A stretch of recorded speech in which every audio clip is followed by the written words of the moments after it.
Hello guys, ഇന്ന് ഞാൻ ചെയ്യാൻ പോകുന്നത് യൂറിൻ ഇൻഫെക്ഷനെ കുറിച്ചിട്ടുള്ളൊരു വീഡിയോ ആണ് കേട്ടോ. കഴിഞ്ഞ ദിവസം ഞാൻ എൻ്റെ ചാനലിൽ പോസ്റ്റ് നേറ്റൽ കെയറിനെ കുറിച്ച് ഒരു വീഡിയോ ചെയ്തിട്ടുണ്ടായിരുന്നു.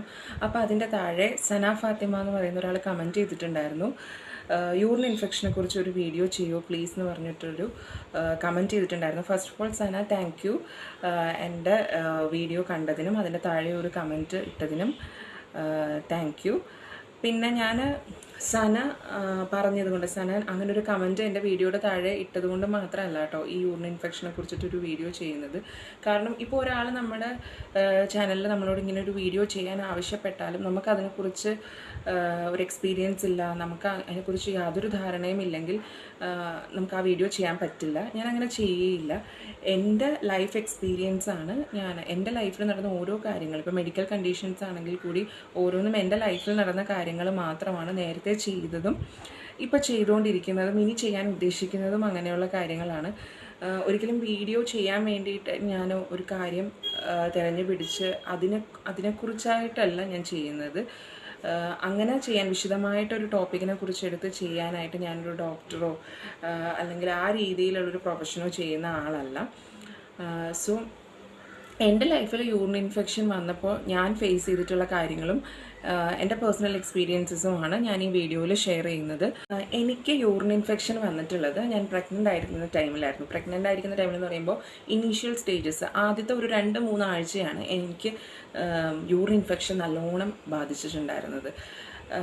എനിക്ക് ആ ടൈമിൽ ഇംപ്ലാന്റേഷൻ ബ്ലീഡിങ് ഉണ്ടായിരുന്നു. ഈവൻ ആ ഇംപ്ലാന്റേഷൻ ബ്ലീഡിങ് പോലും ഞാൻ പീരീഡ്സ് ആണ് എന്ന് തെറ്റിദ്ധരിച്ചാണ് നടന്നിട്ടുണ്ടായിരുന്നത്. അപ്പോൾ ആ സമയത്ത് ഞാൻ എൻ്റെ ചാനലിൽ ഇംപ്ലാന്റേഷൻ ബ്ലീഡിങ്ങിനെ കുറിച്ച് ഒരു വീഡിയോ വിശദമായിട്ട് ചെയ്തിട്ടുണ്ട്, ഞാൻ എന്താണ് എക്സ്പീരിയൻസ് ചെയ്തതെന്നുള്ളത്. അപ്പോൾ ആ ഇംപ്ലാന്റേഷൻ ബ്ലീഡിങ്ങിനോടൊപ്പം തന്നെ എനിക്ക് യൂറിൻ ഇൻഫെക്ഷനും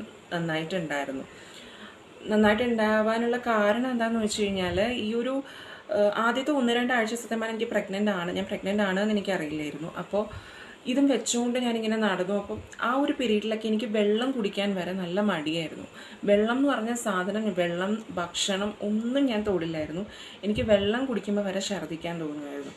അപ്പം ഫുൾ ടൈം കിടപ്പും കാര്യങ്ങളൊക്കെ ആയിരുന്നു. വെള്ളം കുടിക്കാൻ ഞാൻ മറന്നുപോയിട്ടുണ്ടെന്നല്ല, എനിക്ക് കുടിക്കാനും ആഗ്രഹമുണ്ടായിരുന്നില്ല. അപ്പോൾ ഇതിങ്ങനെ ഇരുന്നിരുന്നത് വേസ്റ്റായി അതൊരു യൂറിൻ ഇൻഫെക്ഷനിലേക്കൊക്കെ പോയിട്ടുണ്ടായിരുന്നു. പക്ഷേ ഇങ്ങനെ ബ്ലീഡിങ്, ഈ യൂറിൻ ഞാൻ പാസ് ചെയ്യുന്ന സമയത്ത് ഒരു ബ്രൗണിഷ് കളറിലായിട്ട് പോവുമായിരുന്നു. ഞാനത് വിചാരിച്ചിരുന്നത് എൻ്റെ പീരീഡ് ബ്ലഡ് ആണെന്നാണ് വിചാരിച്ചിരുന്നത്. പക്ഷേ ഇംപ്ലാന്റേഷൻ ബ്ലീഡിങ് ആയിരുന്നു. അതിനൊപ്പം തന്നെ എനിക്ക് യൂറിൻ ഇൻഫെക്ഷൻ്റെ ഇതുണ്ടായിരുന്നു. യൂറിൻ ഇൻഫെക്ഷൻ വരുന്ന സമയത്ത് നമുക്ക് ഈ ഒരു ബ്രൗണിഷ് കളറിലൊക്കെ പോകും. ചില ആളുകളിൽ അങ്ങനെ ഒരു സിംറ്റം കണ്ടുവരും. അപ്പോൾ അതുപോലെ തന്നെ യൂറിൻ പാസ് ചെയ്ത് കഴിയുമ്പോഴത്തേക്ക് എനിക്ക് നല്ല പുകച്ചിലുണ്ടായിരുന്നു. ആ സമയത്ത് നല്ല രീതിക്ക് തന്നെ ഒരു പുകച്ചിലും എന്തോ ഒരു നമ്മൾ ഭയങ്കര ഡിസ്കംഫേർട്ടായിരുന്നു ആ ടൈമിൽ. അപ്പോൾ യൂറിൻ ഇൻഫെക്ഷൻ ആണ് അത് എന്ന് പോലും എനിക്കറിയില്ലായിരുന്നു. പിന്നെ അപ്പോൾ മൂത്രം ഒഴിക്കാനായിട്ട് നമുക്ക് ഫീൽ ചെയ്യും. നമ്മൾ ടോയ്ലറ്റിൽ പോയിരുന്നാലും മൂത്രം കംപ്ലീറ്റ് ആയിട്ട് പോവില്ല, ഇങ്ങനെ ഇറ്റിട്ട് ഡ്രോപ്പ് ആയിട്ടായിരിക്കും പോകുന്നത്. അപ്പോൾ അതൊക്കെ യൂറിൻ ഇൻഫെക്ഷൻ്റെ സിംറ്റംസ് ആണ് ആക്ച്വലി. പക്ഷെ ഞാൻ അതിനെക്കുറിച്ച് ഒന്നും ചിന്തിച്ചിട്ട് പോലുമില്ല, അങ്ങനെ എന്തെങ്കിലും അസുഖമായിരിക്കുമെന്നോ അങ്ങനെ ഒന്നും തന്നെ ഞാൻ ചിന്തിച്ചിട്ടുണ്ടായിരുന്നില്ല. എനിക്ക് പീരീഡ്സുമായിട്ട് ബന്ധപ്പെട്ട കാര്യങ്ങളാണ് ഇതൊക്കെയെന്നാണ് ഞാൻ ആ ടൈമിൽ വിശ്വസിച്ചിരുന്നത്. കാരണം വേറെ ഒന്നുമല്ല, എനിക്ക് പീരീഡ്സ് വരുമ്പോൾ ആർക്കും ഇല്ലാത്ത തരത്തിലുള്ള കാര്യങ്ങളാണ് ഈ പ്രിമെൻസ്ട്രൽ സിൻഡ്രോം എന്ന് പറഞ്ഞ്. എനിക്ക് പീരീഡ്സിന് മുന്നേ ഉള്ള ദിവസങ്ങളിൽ ഒരുപാട് കാര്യങ്ങളുണ്ട്. അതായത് ഇച്ചിങ് വരും, അതുപോലെ യൂറിൻ പാസ് ചെയ്യുമ്പോഴും ചെറുതായിട്ടൊരു ക്രാംസ് പോലെ അനുഭവപ്പെടും. അപ്പോൾ ഞാൻ വിചാരിച്ചിരുന്നത് ഇതൊക്കെ എൻ്റെ പീരീഡ്സുമായിട്ട് ബന്ധപ്പെട്ടുള്ളൊരു സംഭവം തന്നെയാണ് എന്നാണ് ആ ടൈമിൽ വിചാരിച്ചിരുന്നത്. മെയിനായിട്ട് എനിക്ക് യൂറിൻ ഇൻഫെക്ഷൻ വരാനുള്ള റീസൺ ഈ വെള്ളം കൂടി ഉണ്ടായിരുന്നില്ല ആ ടൈമിൽ എന്നുള്ളത് തന്നെയായിരുന്നു.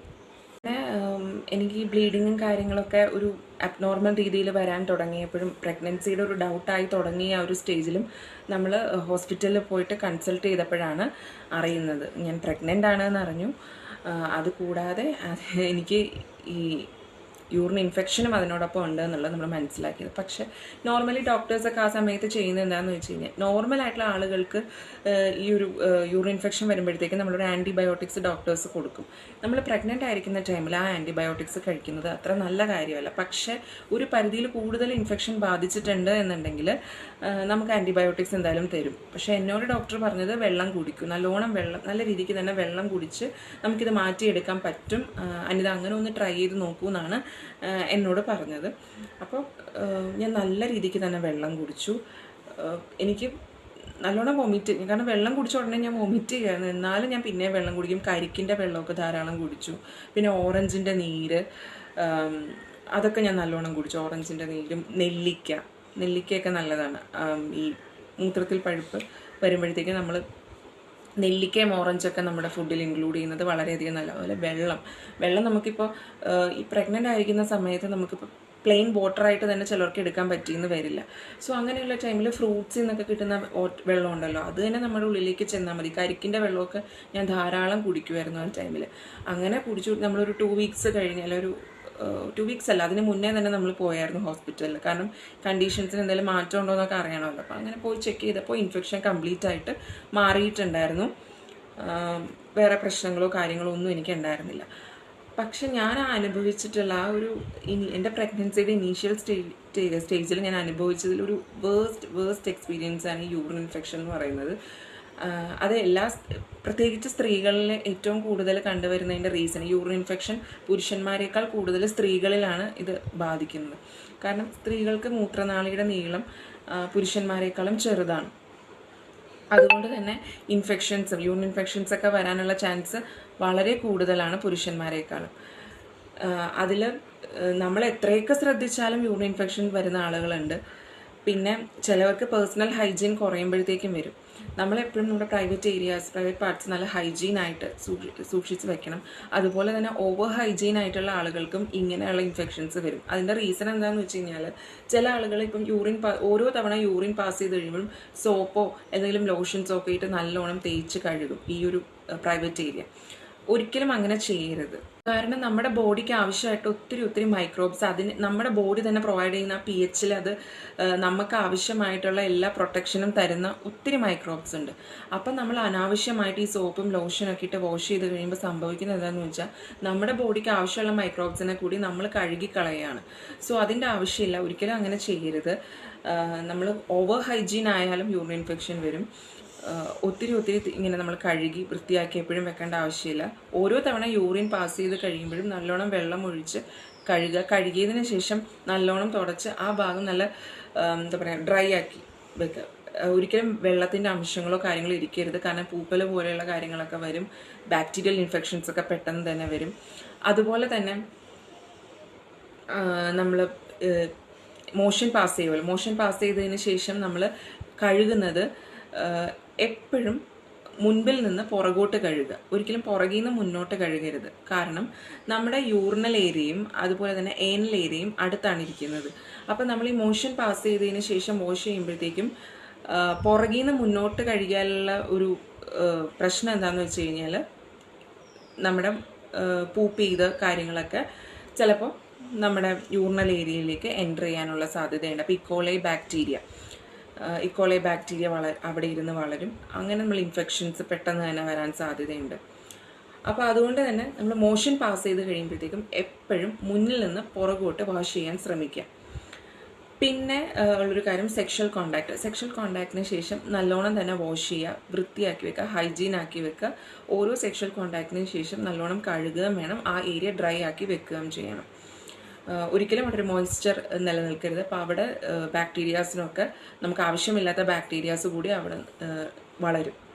അതുപോലെ തന്നെ മൂത്രം പിടിച്ചു നിൽക്കുക. നമുക്ക് പ്രത്യേകിച്ച് സ്ത്രീകൾക്കുള്ളൊരു സ്വഭാവമാണത്. ഇപ്പം നമ്മൾ പുറത്തൊക്കെ പോകുമ്പോഴത്തേക്കും ടോയ്ലറ്റ് ക്ലീൻ അല്ല, ടോയ്ലറ്റ് വൃത്തിയില്ലാത്ത ടോയ്ലറ്റ് ആണ് എന്ന് പറഞ്ഞിട്ട് ചിലപ്പോൾ നമ്മൾ വീട്ടിൽ നിന്ന് ഇറങ്ങിയിട്ട് തിരിച്ച് വീട്ടിലെത്തുന്നത് വരെ നമ്മൾ യൂറിൻ പാസ് ചെയ്തിട്ടുണ്ടാവില്ല.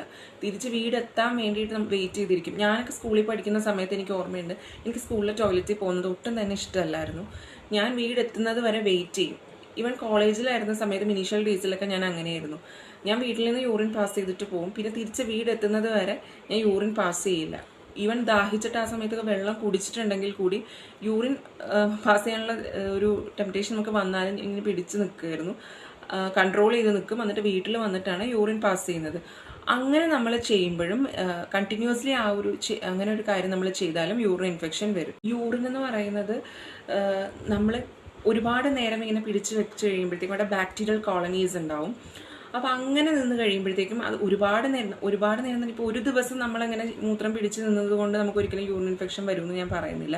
പക്ഷേ നമ്മൾ കുറേ ദിവസം കണ്ടിന്യൂസ് ആയിട്ട് ഇതേ രീതിയിൽ തന്നെ ഇപ്പോൾ എന്നും ജോലിക്ക് പോകുന്ന ആളുകൾ, സ്കൂളിൽ പോകുന്ന, കോളേജിൽ പോകുന്ന കുട്ടികളൊക്കെ ആണെന്നുണ്ടെങ്കിൽ അവർ എന്നും ഈ ഒരു അവർ ഡെയിലി റുട്ടീൻ പോലെ ഇതാക്കിയിരിക്കുകയാണ്. കാരണം അവരുടെ വീട്ടിൽ വന്നിട്ട് മാത്രമേ അവർ ടോയ്ലറ്റിൽ പോവുള്ളൂ, യൂറിൻ പാസ് ചെയ്യുള്ളൂ. ആ ഒരു ശീലമാക്കി കഴിഞ്ഞാൽ തീർച്ചയായിട്ടും നിങ്ങൾക്ക് യൂറിൻ ഇൻഫെക്ഷൻ വരും. പിന്നെ നമ്മൾ ശ്രദ്ധിക്കേണ്ട ഒരു കാര്യം എന്താണെന്ന് വെച്ച് കഴിഞ്ഞാൽ, ഈ മൂത്രത്തിൽ പഴുപ്പ് അല്ലെങ്കിൽ യൂറിനൽ ഇൻഫെക്ഷൻ എന്ന് പറയുന്നത് വളരെ നിസ്സാരമായിട്ട് തള്ളിക്കളയരുത്.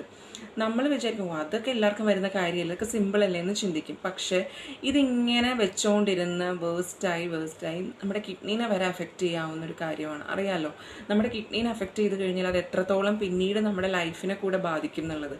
ഇപ്പോൾ കിഡ്നി ഡിസീസിലേക്കൊക്കെ അത് വരും.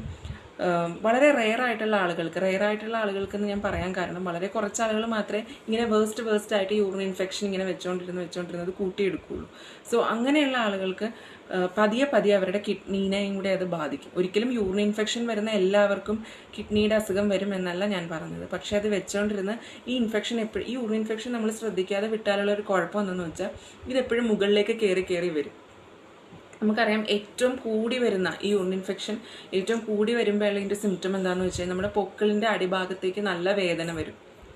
മൈൽഡായിട്ട് മാത്രമാണ് നിങ്ങൾക്ക് യൂറിൻ ഇൻഫെക്ഷൻ ഉള്ളതെങ്കിൽ, നിങ്ങളിപ്പോൾ യൂറിൻ പാസ് ചെയ്യുന്ന സമയത്ത് ഒരു പുകച്ചിൽ, ഒരു എരിച്ചിൽ പോലെ തോന്നും. അപ്പോൾ മൂത്രം ഒഴിക്കാൻ തോന്നും, മൂത്രം ഇറ്റിട്ട് ഇങ്ങനെ പോയിക്കൊണ്ടിരിക്കും. നമ്മൾ മൂത്രം ഒഴിക്കണമെന്ന് പറഞ്ഞ് ടോയ്ലറ്റിൽ പോയാലും അവിടെ ചെന്നിരുന്നാലും മൂത്രം ഒഴിക്കണമെന്നുണ്ട്, പക്ഷെ പോകില്ല.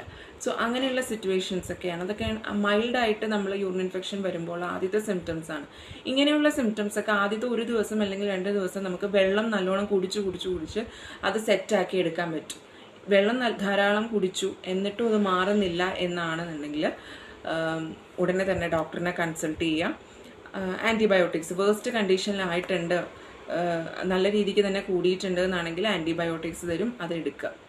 ഈവൻ പ്രഗ്നൻ്റ് ആയിട്ടുള്ള ആളുകൾക്കാണെങ്കിൽ കൂടി കൂടുതലായിട്ട് ഇത് വരാൻ സാധ്യതയുണ്ട് ഈ യൂറിൻ ഇൻഫെക്ഷൻ. കാരണം നമ്മൾ നല്ലോണം ഛർദ്ദിക്കുമല്ലോ, വോമിറ്റിംഗ് ഒക്കെ ഉള്ള ആളുകൾക്ക് എന്തായാലും വരും. ബോഡി നല്ലോണം ഡീഹൈഡ്രേറ്റ് ചെയ്യുന്നൊരു സമയമാണ്. കാരണം നമ്മൾ കഴിക്കുന്ന ഫുഡാണെങ്കിലും കുടിക്കുന്ന വെള്ളവും ജ്യൂസും കാര്യങ്ങളും എല്ലാം നമ്മൾ ഛർദ്ദിച്ച് കളയും അല്ലേ. വളരെ കുറച്ച് പേർക്കാണെങ്കിലും നല്ല രീതിക്ക് ഛർദ്ദിലുണ്ടാകും, എനിക്കൊക്കെ ഉണ്ടായിരുന്നു. അപ്പം അങ്ങനെ നോക്കുമ്പോൾ ഗർഭിണികളിലും ഈ യൂറിൻ ഇൻഫെക്ഷൻ പെട്ടെന്ന് തന്നെ വരാനുള്ള സാധ്യതയുണ്ട്. അപ്പം നല്ലോണം ശ്രദ്ധിക്കുക, ധാരാളം വെള്ളം കുടിക്കുക, ഫ്രൂട്ട്സ് കഴിക്കുക. അപ്പോൾ യൂറിൻ ഇൻഫെക്ഷൻ എന്ന് പറയുന്നത് നമ്മൾ ശ്രദ്ധിച്ചാൽ നമുക്ക് വരാതിരിക്കും. അപ്പോൾ നമ്മളുടെ ശ്രദ്ധക്കുറവ് മൂലം, നമ്മുടെ ആരോഗ്യത്തെ നോക്കാത്തത് മൂലമൊക്കെയാണ് ഇത് കൂടുതലായിട്ട് വരുന്നത്. നല്ല രീതിക്ക് തന്നെ വെള്ളം കുടിക്കുക, ധാരാളം വെള്ളം കുടിക്കുക. ഡെയിലി ഇപ്പോൾ എന്നെ സംബന്ധിച്ച് ഞാൻ പ്രഗ്നൻ്റ് ആയിരുന്ന സമയത്ത് വെള്ളം കുടിക്കുക എന്നുള്ളത് ഒരിക്കലും എനിക്ക് ഇഷ്ടമുള്ള കാര്യമല്ലായിരുന്നു. അപ്പോൾ ഞാൻ ചെയ്തൊരു പരിപാടി എന്താണെന്ന് വെച്ച് കഴിഞ്ഞാൽ, ഞാൻ ഫ്ലിപ്കാർട്ടിൽ നിന്ന് നല്ല ഭംഗിയുള്ളൊരു ബോട്ടിൽ വാങ്ങിച്ചു. ആ ബോട്ടിൽ അതിനകത്ത് ഇങ്ങനെ ഓരോ മാർക്കിംഗ് ഉണ്ടാവും, എത്ര മില്ലി വെള്ളം ഞാൻ കുടിച്ചു തീർത്തിട്ടുണ്ട് എന്നുള്ള മാർക്കിംഗ് ഉണ്ടാവും. അപ്പോൾ ആ കുപ്പി കാണുമ്പോൾ എനിക്ക് വെള്ളം കുടിക്കാനൊരു ഇൻട്രസ്റ്റ് ആയിരുന്നു. അപ്പോൾ ആ രീതിക്ക് ഞാൻ ധാരാളം വെള്ളം കുടിക്കുമായിരുന്നു. പിന്നെ കരിക്കിൻ്റെ വെള്ളം എനിക്കിഷ്ടമായിരുന്നു, അപ്പോൾ ഞാൻ അത് കുടിക്കും. പിന്നെ ഓറഞ്ച്, നെല്ലിക്ക ഇതൊക്കെ ധാരാളം കഴിക്കുമായിരുന്നു. അങ്ങനെയൊക്കെയാണ് യൂറിൻ ഇൻഫെക്ഷൻ ഒരു പരിധി വരെ ഞാൻ തടഞ്ഞു. നമ്മൾ പ്രഗ്നൻ്റ് ആയിരിക്കുമ്പോഴത്തേക്കും നമ്മുടെ ഫ്ലൂയിഡും അതുപോലെ തന്നെ മെയിൻറ്റെയിൻ ചെയ്യണമല്ലോ, ഫ്ലൂയിഡും മെയിൻറ്റെയിൻ ചെയ്യണം. അതുപോലെ തന്നെ ഇങ്ങനെ യൂറിൻ ഇൻഫെക്ഷനും കാര്യങ്ങളൊക്കെ വരാതെ നോക്കണം. അപ്പോൾ അതിൻ്റെ കൂടെ നമുക്ക് വോമിറ്റിങ്ങും, എനിക്കാണെങ്കിൽ ലൂസ് മോഷനും ഉണ്ടായിരുന്നു പ്രഗ്നൻ്റ് ആയിരുന്ന സമയത്ത്. സോ നമ്മൾ കുടിക്കുന്ന വെള്ളം ധാരാളമായിട്ട് പുറത്തേക്ക് തന്നെ പോയിക്കൊണ്ടിരിക്കുകയാണ്. സോ അതിനൊപ്പം നമ്മൾ വെള്ളം കുടിച്ചുകൊണ്ടിരിക്കുക എന്നുള്ളത് വളരെ വളരെ പ്രധാനമായിട്ടുള്ള കാര്യമാണത്. ഈവൻ പ്രഗ്നൻ്റ് അല്ലാത്ത ആളുകളാണെങ്കിൽ കൂടി നിങ്ങൾ നല്ലോണം വെള്ളം കുടിക്കുക എന്നുള്ളത് വളരെ വളരെ അത്യാവശ്യമായിട്ടുള്ള കാര്യമാണ്. പിന്നെ ഫ്രൂട്ട്സ് കഴിക്കുക. ഫ്രൂട്ട്സിൽ ഓറഞ്ചും നെല്ലിക്കയുമാണ് ഈ യൂറിൻ ഇൻഫെക്ഷൻ വരാതിരിക്കാൻ ഏറ്റവും ബെറ്റർ ആയിട്ടുള്ള കാര്യം. പിന്നെ വാട്ടർമെലൻ്റെയൊക്കെ ആ നീരെടുത്ത് നല്ലോണം, എല്ലാ ഫ്രൂട്ട്സിൻ്റെയും നീര് ധാരാളം കുടിക്കാൻ നോക്കുക. ഓക്കെ, അപ്പോൾ ഇത്രയും കാര്യങ്ങളൊക്കെ ശ്രദ്ധിക്കുക. പിന്നെ ഹൈജീൻ പറയുമ്പോഴത്തേക്കും ഒട്ടും ഹൈജീൻ ഇല്ലാതിരിക്കുകയും ഓവറായിട്ട് ഹൈജീൻ ആവുകയും ചെയ്താലും യൂറിൻ ഇൻഫെക്ഷൻ വരും. അതായത് നമ്മൾ ഇന്നേഴ്സൊക്കെ പ്രോപ്പറായിട്ട് വൃത്തിയാക്കിയില്ല എന്നുണ്ടെങ്കിൽ, ഇപ്പോൾ രാവിലെയും വൈകിട്ടും നമ്മൾ ഇന്നേഴ്സ് മാറണം. ഒരു ഫുൾ ഡേ മുഴുവനും ഒരു ഇന്നർ തന്നെ ഇട്ടുകൊണ്ട് നടക്കരുത്.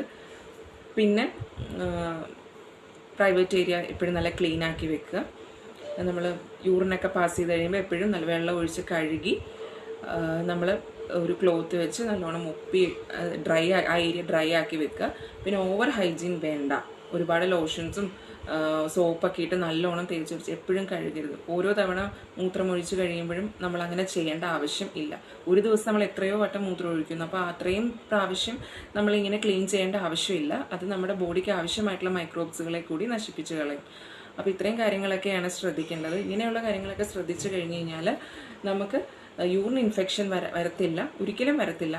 പിന്നെ സ്ത്രീകൾ പൊതുവേ ചെയ്തു വരുന്ന ഒരു മിസ്റ്റേക്ക് എന്താണെന്ന് വെച്ച് കഴിഞ്ഞാൽ പീരീഡ്സ് ആവുന്ന സമയത്ത് പാഡ് ഒരുപാട് നേരം വെച്ചുകൊണ്ടിരിക്കുക. അതായത് ചില ആളുകൾക്ക് പീരീഡ് ബ്ലഡ് കുറവായിരിക്കും, ഫ്ലോ അധികം ഉണ്ടാവില്ല. അപ്പോൾ അങ്ങനെയുള്ള ആളുകൾ അതൊരു ഗുണമായിട്ട് കണ്ടിട്ട് അവർ ചെയ്യുന്നത് എന്താണെന്ന് വെച്ച് കഴിഞ്ഞാൽ രാവിലെ ഒരു പാഡ് വെക്കും, എന്നിട്ട് വൈകുന്നേരം വരെ കുറച്ച് ബ്ലഡ് ആയില്ലെങ്കിൽ വേണമെങ്കിൽ വൈകുന്നേരം അല്ലെങ്കിൽ രാത്രി വരെ ഇതേ പാഡ് വെച്ചുകൊണ്ട് നടക്കും. ഒരിക്കലും അങ്ങനെ ചെയ്യരുത്. ഈവൻ നിങ്ങളുടെ പാഡിൽ ഒട്ടും തന്നെ ബ്ലഡ് ആയിട്ടില്ല, കുറച്ച് ഡ്രോപ്പ് ആയിട്ടേ ആവുന്നുള്ളൂ, ബ്രൗൺ സ്പോട്ട്സ് മാത്രമേ ഉള്ളൂ, അങ്ങനെ ആണെങ്കിൽ കൂടി പ്രോപ്പറായിട്ടുള്ള ടൈം വെച്ചിട്ട് നമ്മൾ പാഡ് മാറ്റി കൊടുക്കണം. ഒരിക്കലും കണ്ടിന്യൂസ് ആയിട്ട് ഇങ്ങനെ പാഡ് വെച്ചുകൊണ്ടിരിക്കരുത്. കാരണം നമ്മുടെ ആ ഒരു പാഡിലാവുന്ന ഈ ബ്ലഡ് ആണെങ്കിലും അല്ലെങ്കിൽ അത്രയും നേരം ആ ഒരു മോയ്സ്ചറും കാര്യങ്ങളൊക്കെ ഇങ്ങനെ ഇരുന്നിട്ട് നമ്മുടെ സ്കിന്നുമായിട്ട് ചേർന്ന് അവിടെ ബാക്ടീരിയാസ് വളരും. പിന്നെ അത് യൂറിൻ ഇൻഫെക്ഷനിലേക്ക് പോകും. ഇതൊക്കെ കൊണ്ടാണ് സ്ത്രീകളിൽ ഇത് കൂടുതലായിട്ട് കണ്ടുവരുന്നത്. കാരണം ഈ പീരീഡ് ടൈമിലാണെങ്കിലുള്ള ഒരു ഹൈജീൻ കീപ്പ് ചെയ്യേണ്ടത് വളരെയധികം ഇമ്പോർട്ടൻ്റ് ആയിട്ടുള്ള കാര്യമാണ്. പ്രോപ്പറായിട്ടുള്ള ടൈം ഇൻ്റർവെൽസിൽ പാഡ് മാറ്റുക എന്നുള്ളത് വളരെ പ്രധാനമായിട്ടുള്ളൊരു കാര്യമാണ്. അപ്പോൾ ഇത്രയും കാര്യങ്ങളൊക്കെ ശ്രദ്ധിക്കുക. പിന്നെ ചെയ്യേണ്ടത് എന്താണെന്ന് വെച്ച് കഴിഞ്ഞാൽ ഇങ്ങനെ ആദ്യമായിട്ടുള്ള സിംറ്റംസ് ഞാൻ പറഞ്ഞല്ലോ, നമുക്ക് യൂറിൻ ഒഴിക്കുമ്പോൾ എന്തെങ്കിലും ബുദ്ധിമുട്ട് വരിക, അപ്പോൾ മൂത്രം ഒഴിക്കാൻ മുട്ടുക, അങ്ങനെയുള്ള ചെറിയ ചെറിയ സിംറ്റംസ് ഒക്കെ വരുമ്പോൾ 1-2 ദിവസം നമ്മൾ ധാരാളം വെള്ളം കുടിച്ചൊന്ന് ട്രൈ ചെയ്ത് നോക്കുക. എന്നിട്ട് നിങ്ങൾക്ക് കുറവില്ല എന്നുണ്ടെങ്കിൽ നിങ്ങൾ തീർച്ചയായിട്ടും ഡോക്ടറിനെ കണ്ട് അതിനുള്ള ആൻറ്റിബയോട്ടിക്സ് തരും, അത് എടുക്കുക. ഒരിക്കലും അത് വെച്ചുകൊണ്ടിരുന്ന ഒരു വേഴ്സ് കണ്ടീഷനിലേക്ക് ആക്കരുത്. കാരണം ഇത് ഇങ്ങനെ മാറാതെ നിൽക്കുന്ന ആളുകളൊക്കെ ഉണ്ട്. ഇവരിതിങ്ങനെ വെച്ചുകൊണ്ടിരുന്ന് പിന്നെ കിഡ്നീനെ അത് ബാധിക്കും. ചെറിയൊരു കാര്യത്തിൽ തുടങ്ങിയിട്ട് പിന്നെ അത് യൂറിൻ ഇൻഫെക്ഷൻ പോലെ ചെറിയൊരു കാര്യത്തിൽ നിന്ന് തുടങ്ങിയിട്ട് പിന്നീട് അത് കിഡ്നീനെ എഫക്റ്റ് ചെയ്യുക. എന്തിനാണ് അങ്ങനെയുള്ള ഒരു സ്റ്റേജിലേക്ക് നമ്മളെ തന്നെ എത്തിക്കുന്നത്? അപ്പോൾ നമുക്ക് എന്തെങ്കിലും ഡിസ്കംഫേർട്ടോ കാര്യങ്ങളൊക്കെ ഉണ്ടെങ്കിൽ അത് ആദ്യത്തെ സ്റ്റേജിൽ തന്നെ ക്ലിയർ ചെയ്ത് പോയി കഴിഞ്ഞാൽ വലിയ ബുദ്ധിമുട്ടുകളിലേക്ക് പിന്നെ നമുക്ക് പോകേണ്ടി വരില്ല. അപ്പോൾ ഇത്രയും കാര്യങ്ങളൊക്കെ ശ്രദ്ധിക്കുക. ദെൻ ഇത് എൻ്റെ ലൈഫിൽ ഉണ്ടായിട്ടുള്ള എക്സ്പീരിയൻസ് വെച്ചിട്ട് ഇപ്പോൾ എനിക്കൊരു മെഡിക്കൽ കണ്ടീഷൻസ് ഉണ്ടായി കഴിഞ്ഞ് കഴിഞ്ഞാൽ ഞാൻ അതിനെക്കുറിച്ച് കൂടുതലായിട്ട് മനസ്സിലാക്കും. ഞാൻ കൺസൾട്ട് ചെയ്യുന്ന ഡോക്ടറിനോട് അതിനെക്കുറിച്ച് സംസാരിക്കും. അപ്പോൾ അങ്ങനെ കിട്ടിയ അറിവുകളാണ് ഇതെല്ലാം. അല്ലാതെ ഞാൻ ഈ ഒരു ടോപ്പിക്കിനെ കുറിച്ച് പറയാൻ മാത്രം വലിയൊരാളോ ഇങ്ങനെ ഡോക്ടറോ ഒന്നുമല്ല. എൻ്റെ ലൈഫിൽ ഇങ്ങനൊരു കാര്യം വന്നപ്പോൾ ഞാൻ എന്തൊക്കെ ചെയ്തു, ഞാൻ എന്തൊക്കെ അതിൽ നിന്ന് മനസ്സിലാക്കി എന്നുള്ള കാര്യമാണ് എൻ്റെ ഈ ഒരു ചെറിയ വീഡിയോയിൽ ഞാൻ നിങ്ങളോട് ഷെയർ ചെയ്ത് തന്നത്. താങ്ക് യു സന അങ്ങനെ ഒരു കമൻറ്റ് ഇട്ടത് കൊണ്ടാണ് എനിക്ക് ഇങ്ങനെ ഈ ഒരു ടോപ്പിക്ക് ഷെയർ ചെയ്യണം എന്നുള്ള കാര്യം എൻ്റെ മൈൻഡിലേക്ക് വന്നത്. കാരണം ഈ ഒരു ടോപ്പിക്ക് എനിക്കറിയില്ല, ഞാനിത് ചെയ്യണമെന്ന് ഞാനിട്ട് വിചാരിച്ചിട്ടുണ്ടായിരുന്നില്ല, പക്ഷേ എൻ്റെ ലൈഫിൽ നടന്ന കാര്യമാണ്. അപ്പം സന ഇങ്ങനൊരു കമൻറ്റ് ഇട്ടത് കൊണ്ടാണ് ഞാനിന്ന് ഈ വീഡിയോ ചെയ്യാൻ കാരണമായത്. സന കമൻറ്റ് ഇട്ടത് കൊണ്ട് മാത്രമല്ല കേട്ടോ, എനിക്ക് ഇങ്ങനെ ഒരു എക്സ്പീരിയൻസ് എനിക്ക് ഉണ്ടായത് കൊണ്ടുകൂടിയാണ് ഞാൻ ഈ വീഡിയോ ചെയ്തത്. കാരണം അല്ലെങ്കിൽ എനിക്ക് അറിയണ്ടാവില്ലല്ലോ, ഇങ്ങനെയുള്ള കാര്യങ്ങളൊന്നും എനിക്ക് അറിയാതെ എനിക്ക് വന്ന് ഷെയർ ചെയ്ത് തരാൻ പറ്റില്ലല്ലോ. എൻ്റെ ഡോക്ടർ പറഞ്ഞു തന്ന കാര്യങ്ങൾ, ഇത് യൂറിൻ ഇൻഫെക്ഷൻ വരാതിരിക്കാൻ എന്തൊക്കെ ചെയ്യണം എന്ന് എൻ്റെ ഡോക്ടർ പറഞ്ഞു തന്ന കാര്യങ്ങളും പിന്നെ ആ ടൈമിൽ ഞാൻ മനസ്സിലാക്കിയിട്ടുള്ള കാര്യങ്ങളും ഒക്കെ വെച്ചിട്ടാണ് ഈ വീഡിയോ ചെയ്തിട്ടുള്ളത്. സോ ഇത് ഇഷ്ടപ്പെട്ടവരെ ലൈക്ക് ചെയ്യുക, നിങ്ങളുടെ ഫ്രണ്ട്സിനും റിലേറ്റീവ്സിനും ഒക്കെ അയച്ചു കൊടുക്കുക. എൻ്റെ ഈ കുട്ടി ചാനൽ സബ്സ്ക്രൈബ് ചെയ്യുക, എന്നെ സപ്പോർട്ട് ചെയ്യുക. താങ്ക്